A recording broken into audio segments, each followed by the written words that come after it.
Hello Beans, today we're talking about the winter half tour of Bradwell fell race. I'm going to start off by going into a little bit of detail about the race itself and what's involved, and then there'll be a bunch of footage from the race, and then I'll talk about how my race went. So the race itself is 28 kilometers ish, a little bit longer than 28 kilometers, and there's about 1,100 meters of elevation gain, give or take a few. So this is an AL category winter fell race. That means the kit requirements are pretty stringent, and it is beneficial if you have some navigational ability. Full FRA mandatory kit is required, and there are suggestions on the website of things to have available if the weather is bad, because if the weather is bad they will enforce those extra kit items. Some of the extra kit they ask you to have is an additional pair of waterproof trousers on top of the pair you'd normally bring for any mandatory FRA kit, and up to 3 extra long sleeve tops.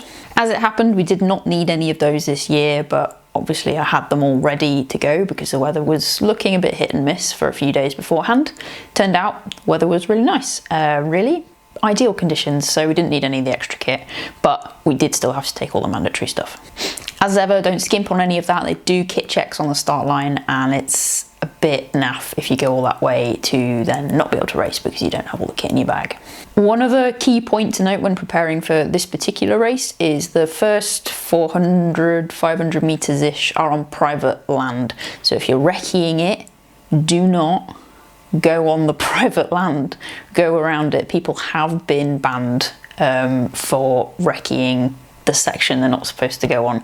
That part of the race is only available to use on race day, so don't recce the bit you're not supposed to recce. As with most fell races, a lot of the proceeds of the race go to local causes or local charities. I'll put a list of the stuff that this particular race supports here. The emails and stuff you get before the race do seem quite intimidating, and made me very nervous that I was going to do something wrong, but actually on race day everybody's very chill and relaxed, so don't be overly intimidated by the tone of the emails that you get leading up to the race. In my personal opinion, this is a really good race if you are looking to get an AL on your resume as your first AL, because in terms of navigation it's not too bad. There are a lot of people on the course, so there are usually other people around if you're not sure, so it's a good one to kind of get your foot in the door in terms of doing an AL, particularly an AL winter race.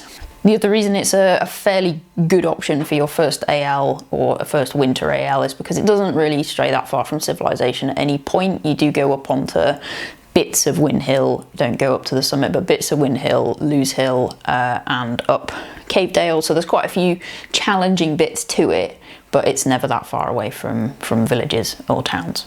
While this might not be a point in favour for people who prefer being out in the wilds, if it's your first winter AL race, it can be reassuring to know that there are lots of villages and stuff nearby that you can bail into if things get really bad and you need to retire. Now that we've covered the key points of the race, we'll get into the footage of the race itself. I've done my best to kind of give an idea of what the terrain is like at various points.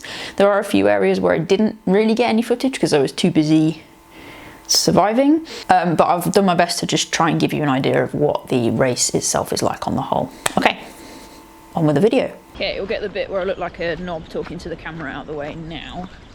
Just wandering up to the start of Tour of Bradwell half. Get my kit checked, see if I need to come back to get anything from the pavilion that I'm missing, and then we'll get going.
mid-race check-in.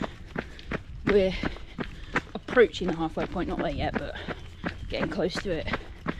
I'm moving faster than I thought I would be. Don't know if I'm going to regret that.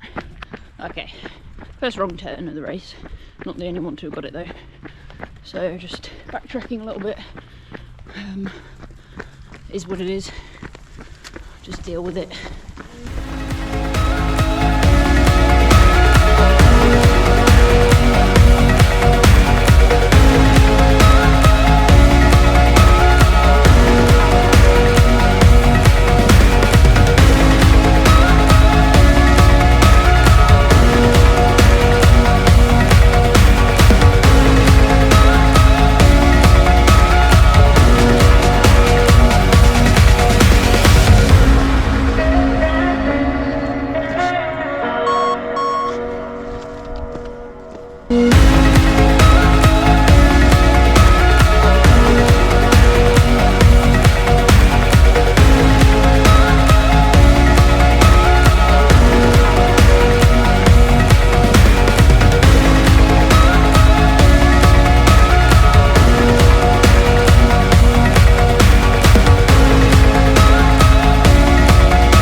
As to how my own race went, it went well. I enjoyed myself. I got round in the time I'd allotted myself.